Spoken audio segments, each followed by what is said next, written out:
Char! Hello mga kababayan, this is Roy and you are watching again my short vlog. And for our today's short episode, today is January 19, 2025, Sunday, and alas 6 na po ng gabi ngayon dito sa Croatia. So, we just finished our live and ngayon, as I promised again, we will try to be consistent this week sa pag-upload ng mga vlogs dito sa ating channel because tayo finally ay nakabakasyon. Thank you Lord, maraming salamat. Ayan, so nakabakasyon tayo guys, yes, and yon, gagawin natin maging makabuluhan ng ating bakasyon through doing everyday vlogs since wala tayong pagganap ngayon, wala muna tayong travel, yes, dahil tayo ngayon is literal na magpapahinga, pero ang pahinga ko po is kayo. Ayan. Okay, but before anything else, if you haven't yet subscribed and if you are new to this channel, again, please help me to reach 10,000 subscribers. Maraming salamat po sa lahat ng mga patuloy po nagsusubscribe sa ating channel and sa lahat po ng mga hindi nag-i-skip ng ads. Guys, we are almost 10K. I hope after this week tayo ay maka 10,000 na. Yeah, that's why sisipagan ko po talaga mag-upload ng mga shorts, ng mga vlogs, at the same time makapag-live tayo everyday this week. So, ang ating short vlog lang naman for today, since daily vlog to, of course, hindi natin pagkakahaba-haba ng ating mga vlogs. Ayan. Since request ninyo, sabi ko nga rin, diba, hindi mauubos sa mga first-time job seekers natin, I'll be sharing with you sa mga nasa Pilipinas po, mga Philippine job seekers, yes, na nasa Pilipinas, naghahanap ng mga pwedeng pag-applyan papunta dito sa Croatia. But disclaimer lang guys, okay, hindi ako member ng anumang recruitment team, hindi ako nagre-recruit, hindi ako agency, hindi ako tumatanggap ng mga payments, wala. I'm just sharing with you these opportunities na pwede pong makatulong sa inyong mga future applications papunta dito sa Croatia. But before natin simulan, syempre, ayan, magkamustahan muna tayo. Kamusta ang inyong mga pag-a-apply? Kamusta ang inyong mga hinihintay? Alam po, most of you ay nainip na in 2 months, 3 months, wala pa rin update sa agency pagdating sa status ng inyong mga working permits. I understand, and yun nga, sa lagi ko nga sinasabi sa mga lives ko, sa mga ibang mga vlogs ko, ibigay natin ang maximum 6 to 8 months sa paghihintay ng working permit. Okay? Hindi pa naman nag-i-start ang season, but I'm really praying for you guys na hopefully is lumabas na as soon as possible ang inyong mga working permit because in just few months, diba, mag-o-open na naman ang season. April lang open ang season dito, guys, diba? So, kung kayo ay naghihintay pa ng mga working permit, syempre, papavisa pa kayo, another waiting na naman.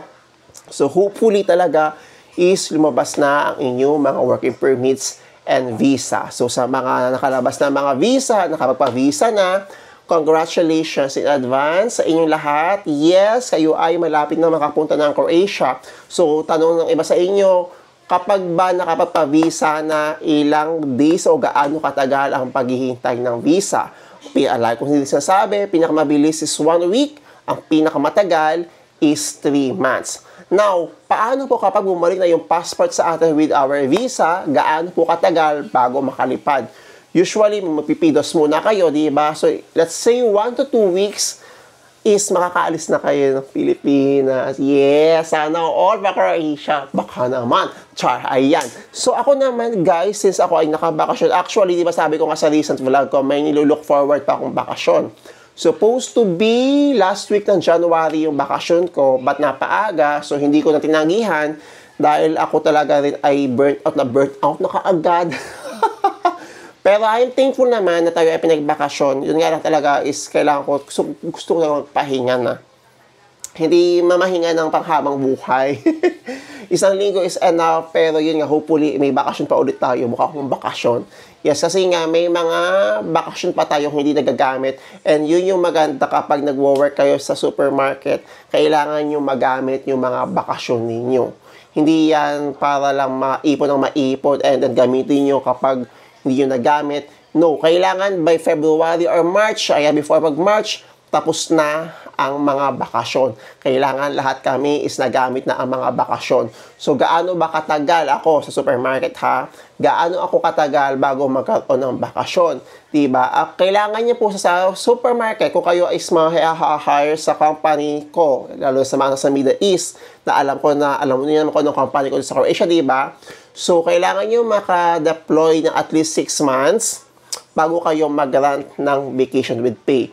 But, during season, kasi like for example, nag 6 months kayo ng July, ayan, August. So, hindi case-to-case basis kung papayagan kayo ng employer kung kayo ay makakabakasyon. Kasi peak season ng mga yan, usually, since yearly nga ang mga trabaho sa supermarket, usually ang mga vacation nila is nag-i-start na October, November onwards, winter time. Pero pagdating ng summer talaga, trabaho, medyo may day off tayo, pero yung bakasyon na sinasabi natin, depende talaga kung papayagan tayo ng employer, depende kung kayo ay hindi mapipilayan ng tao, so case-to-case basis. But ang mahalaga guys, tayo ay may bakasyon, may pahinga, makapag-recharge, diba? Maibalik natin yung mga pagod na wala sa atin. Ayan. So, yan ang ating gagawin for our whole vacation. Yes, magpapahinga tayo ng malala. Okay, so sabi ko nga kanina, ang video na to is for those first-time job seekers na naghahanap ng legit agency na pwede ninyo ma-applyan bound here in Croatia.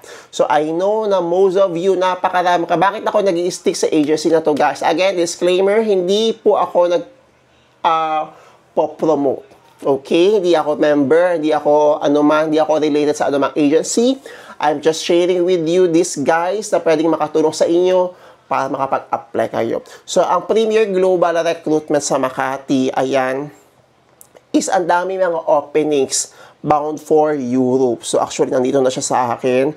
And nakakatuwa kasi, aside from Croatia, sa mga gustong mag-Finland, ayan, baka malay nyo kung hindi man kayo, ang iba sa iyo hindi pinalad sa mga interview pa Croatia, di ba? Malay nyo, Finland ang makuha ninyong spot. No, so I'll be sharing with you this, on this video, yung mga job opportunities na pwede po ninyong applyan sa Premier Global Recruitment. By the way, ang Premier Global Recruitment, guys, is located po sa Hilpuyat Avenue, Makati.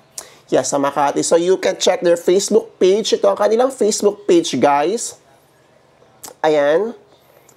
So, I'll be putting on my description ang kanilang Facebook link. So, you can definitely check on their Facebook page yung mga ilang job opportunities na pwede ninyo makita. And make sure na legit yung agency na ina-applyan ninyo. Dahil ang marami kayong mga copycat sa mga agencies. Okay, beware guys sa mga illegal recruitment. Okay, huwag kayo basta-basta magbibigay ng mga payments, lalo na kung meron kayong kutob na medyo malaki-laki ang placement fee na hihingi. Okay, magbayad kayo mismo sa agency and make sure kung kayo ay bank transfer magbabayad ng mga placement fee, bank account dapat yan ng company, hindi ng tao, hindi pangalan ng tao. Okay, now, sabi nga, ano yung mga job opportunities na pwede ninyong applyan bound here sa Croatia from Premier Global Recruitment. Okay, isa-isahin natin guys kasi ang dami talaga and I am so excited for you guys and don't miss this chance kasi malay nyo ito yung makatulong sa inyo para makapag-Europa na soon. Okay, ang first position natin, ayan, ang Premier Global po ay naghahanap ng heavy truck driver. Okay, naghahanap sila ng fabricator.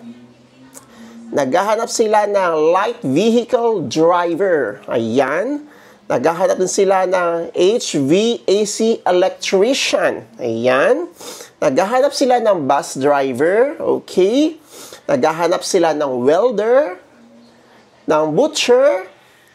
Ito naman sa mga gusto makapagtrabaho sa supermarket kagaya ko, naghahanap ang Premier Global ng store attendant or merchandiser and room attendant and warehouse worker sa supermarket.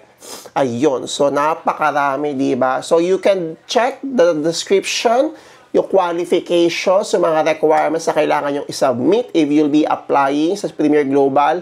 Nasa sa description ko po ang link ng kanilang Facebook page. Okay? So, I wish you luck guys sa mga future applications ninyo. And number one tip lang na pwede ko maibigay sa inyo, kung kayo ay mag-a-apply, make sure na pinag-aralan ninyo yung position na ina-applyan ninyo. At the same time, like for example, you don't have enough experience yet, but meron kang gustong position na applyan, again, walang mawawala. Sabi ko nga, if you are really desperate na makapag-apply, pasa lang ng resume, and if you were invited sa interview, bawiin mo sa interview. Pakitaan mo yung mga employers, yung mga HR, na you are really qualified na matanggap papunta dito sa Croatia. No? So, mahirap yung application, yes. Wala namang madali. Challenging, kumbaga, yes. Because expect natin na most of na mga makakasabay niyo sa interview ay may mga experience. Ang mga yan pwede ay ex-OFW, diba? So, experience talaga ang labanan pagdating sa mga job opportunities sa Pilipinas. Yes, experience talaga. And magkano ba usually yung placement fee na pwede nyo ma-prepare? Ayan. Siguro usually, sabi sa akin mga friends ko din na sa Dubrovnik na ngayon, nag-under premier, ang kanila mga placement fee is pumapat na kung magkano yung offer sa kanilang 1 month. So, 1 month salary offer yung equivalent ng placement fee.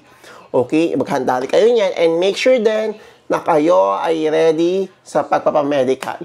Okay? Magpa-kondisyon. And make sure na ready ang inyong NBI apostille. Magpa-ready kayo ng NBI apostille kasi yan ang number 1 requirement ng mga employers para mas mabilis yung pagpaprocess ninyo ng inyong mga working permit. Okay? I-ready ninyo ang inyong mga NBI apostille. Yun lang. Short vlog lang naman to since balak talaga natin mag-daily vlog. Ayoko namang ibuhos sa isang araw lahat ng vlogs natin, di ba? So, ang the next video, guys, ayan, magkakaroon tayo ng accommodation tour, di ba? Ng mga kabayan natin dito sa Dubrovnik. So, galing din sila ng Pilipinas and now sila ay may winter job dito. So, si Maricar and si Cat. Ayan, sila ngayon ay nagwo-work sa isang building. Cleaner sila ngayon dito sa Dubrovnik, guys. So, ipapakita namin sa next video yung kanilang accommodation tour. Magkamustahan lang tayo. And sila ay medyo shy type. Yan, nahiya sila. So, hindi ko na sila chinismis ng bonggang-bongga dahil sila ay mahiyain mga kababaihan. Yeah. So, right now here, guys, sa bahay ng ating mga kabayan. So, tayo ay mag-accommodation tour. Ayan, sa mga bida-bida, oh. Ayan. So, sa mga punta na dito. Siyempre, lagi nakikita sa mga videos so accommodation ko. Alam kong umay na kayo. Now, we will show you yung bahay ng ating dalawang kababayan na Isnavera. Ayan. So, galing kami ngayon ng restaurant. So, kumain kami. So, ayan. Magka-house tour tayo dito. Accommodation tour ng mga kabayan. Welcome to our... Anong tawag dito sa gate na to? Anong tawag sa bakal na to? Tayo mag-ingay.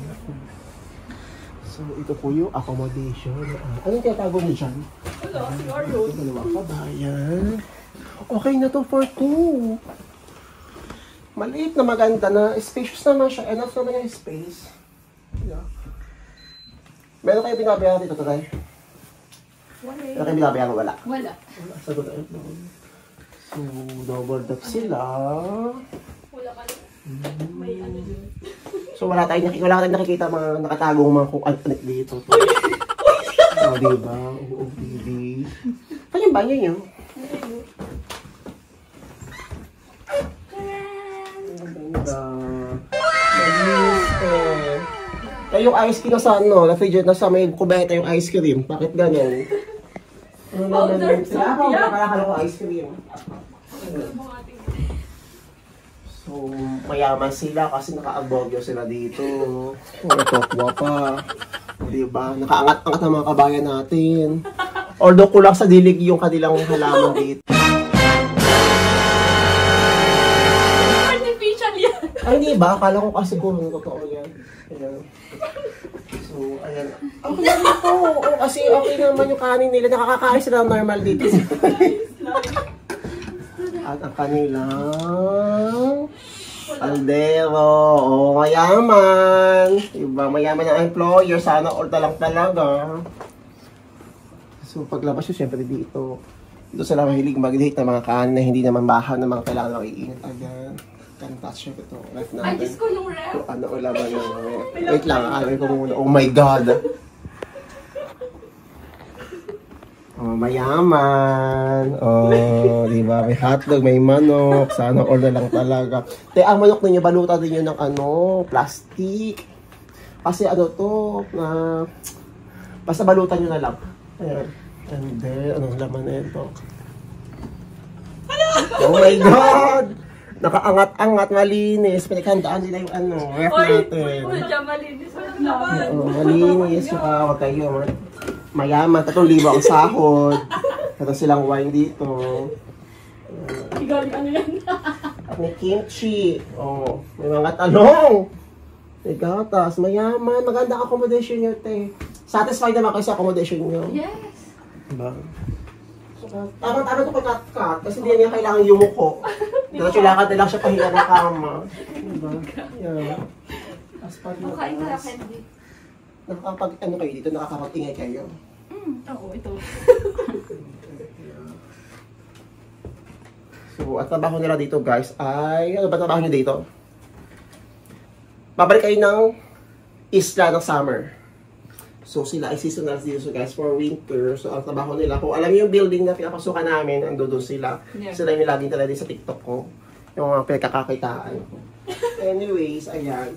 So, bakit kayo pala tayo babalik ng first employer sa summer? Tayo kakahayaan sila. Bakit kayo babalik ng first employer ng summer? Kaya okay, tubig. Kasi yung tubig natin. Kinakabahan sila guys kasi. Wala kami tubig. Sige, Oh, pag-gripo lang. ikaw, Kat-Kat. Ay, bakit ako? Bakit kayo babalik? Wala talaga ako matino sa dalawang to. Nakakaya mo, nakakapikon na. Bakit ka babalik ng ano, ng first season ng summer? Bakit ka babalik? Ang hirap ka usapin ang dalawang to. Bakit ka babalik ng first employer mo ng summer? Ako? Hindi, siya! Bakit ka babalik ng first employer mo ng summer? Kasi free ticket. Ayun, free ticket. Ilang years na contact ko sa agency sa atin sa Pilipinas? 6 months. 6 months. Pero kahit nakahanap ka ng, ano yung employer mo this winter? Humanap ka na sarili mo? Or naghanap ang agency mo ng employer for this winter? Naghanap ako ng sarili Tapos kong nakipag-tied up sa employer mo sa agency. agent. Yes.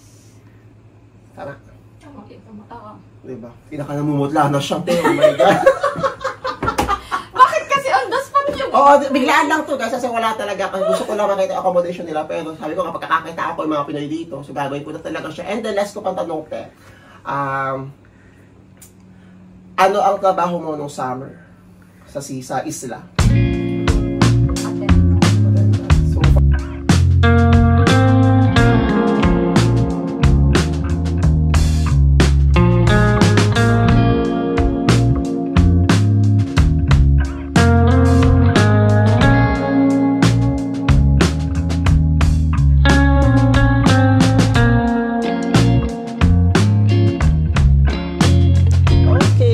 So I hope guys kayo ay nag-enjoy sa ating short vlog for today and maraming salamat sa pagsama sa ating vlog ngayong araw and I hope na maging makatulong itong short vlog na to lalo na sa mga nag-a-apply, naghahanap na pwede mapag-applyan papunta dito sa Croatia. Maraming mangyayari guys. Apply lang kayo ng apply and darating yung time na mapupunta kayo sa tamang agency, sa tamang employers. Alam ko na may mga nagko-comment sa mga lives natin na ilang beses na reject, pero yun nga, part ng pagiging aplikante natin na ma-reject, pero yung rejection is nakakatulong sa atin para sa ma-familiarize natin yung mga dapat natin i-improve, yung mga dapat nating ihanda, para on the next try mo, somehow is alam mo na. And be confident lang, don't be too boastful, be humble. Alam mo yung confident na humble ka, ganun lang.